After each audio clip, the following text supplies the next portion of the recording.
திருச்சிற்றம்பலம். தென்னாருடைய சிவனையை போற்றி, எந்நாட்டவர்க்கும் இறைவா போற்றி. திருமூல தேவநாயனார் திருத்தால் போற்றி. திருமூல பெருமான் அருளிய திருமந்திரம் 3ஆம் தந்திரத்துல காயசித்தி என்ற தலைப்பில் இருக்க பாடல்.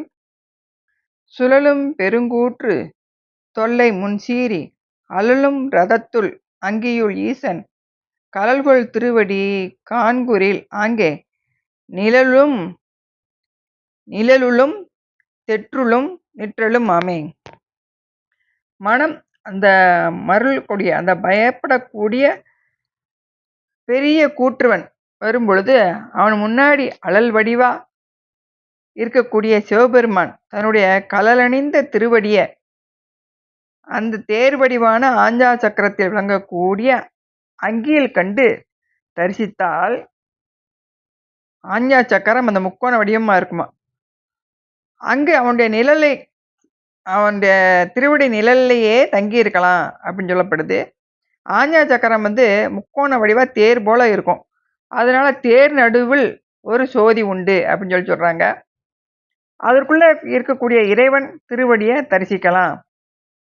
அப்படி அங்கியுள் ஈசன் கழல்கொள் அப்படின்னா திருவடிக்கு அந்த இறைவனுடைய திருவடியை பார்க்கும் பொழுது ஆஞ்சா சக்கரத்துல இறைவனுடைய திருவருட் சக்தியின் வடிவமான அந்த திருவடியை தரிசிக்கும் பொழுது சிலம்பொலி, அந்த பரநாத ஒளி கேட்குமா.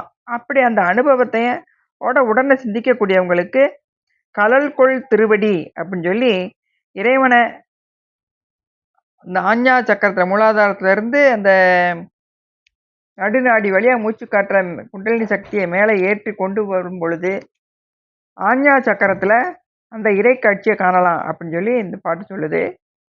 நான் கண்ட வன்னியும் 4 கலையேலும் தான் கண்ட வாயு சரீரம் முழுதொடும் ஊன் கண்டு கொண்ட உணர்வு மருந்தாக மான் கன்று நின்று வளர்கின்றவாறே.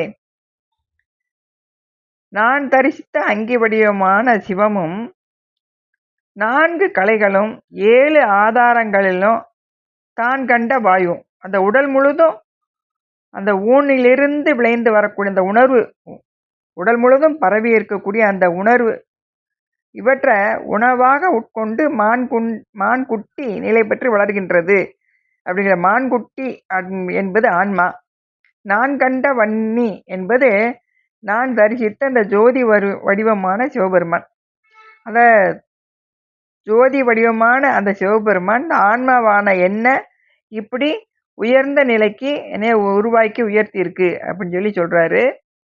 ஆகும் சனவேத சக்தியை அன்புற நீ கொல்லின் நெல்லின் வளர்கின்ற நேர்மையை பாகுபடுத்தி பல்கோடி களத்தினால் ஊழ் கொண்ட மந்திர தன்னால் ஒடுங்குமே. அந்த உயிர்களை மாயையில் அழுத்தி வினைபோகத்தை அனுபவிக்க செய்யக்கூடியது திரோதான சக்தி. அந்த திரோதான சக்தியை அருட்சக்தியாக மாற்றும்படி நீ கொண்டால் நெல்லை போல பல்கி பெருகக்கூடிய தன்மையை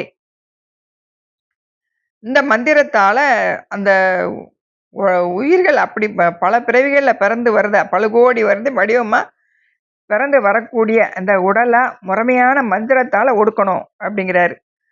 திரோதான சக்தி அருட்சக்தியாக உன்னோட அன்பா பொருந்த செஞ்சா, அதாவது அந்த மாயையெல்லாம் விட்டு உதறி அந்த இறை சிந்தனையோட இறைவனை சென்று நாடும் பொழுது நெல்லை போல அந்த ஒரு நெல் 10,000 கோடியா விளைஞ்சு வர்றத மாதிரி பல கோடி உடம்புகளா எடுத்து வரக்கூடிய இந்த உயிரானது அசபா மந்திரத்தை ஜெபித்து, அந்த அசபா மந்திரங்கிறது பேசா எழுத்து, சோகம் இல்லாட்டி சிகாரம் அப்படின்னு சொல்லக்கூடிய, அப்படி செய்யும் பொழுது இந்த பிறவி நீக்கம் அதற்கு எடுத்து இறைவன் திருவிடை நிலையில சென்று சேரும் அப்படின்னு சொல்றாரு.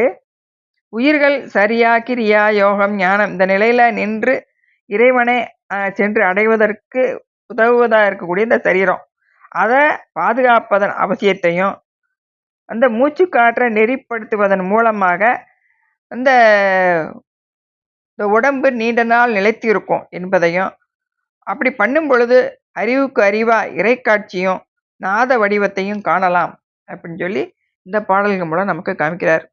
திருச்சிற்றம்பலம்.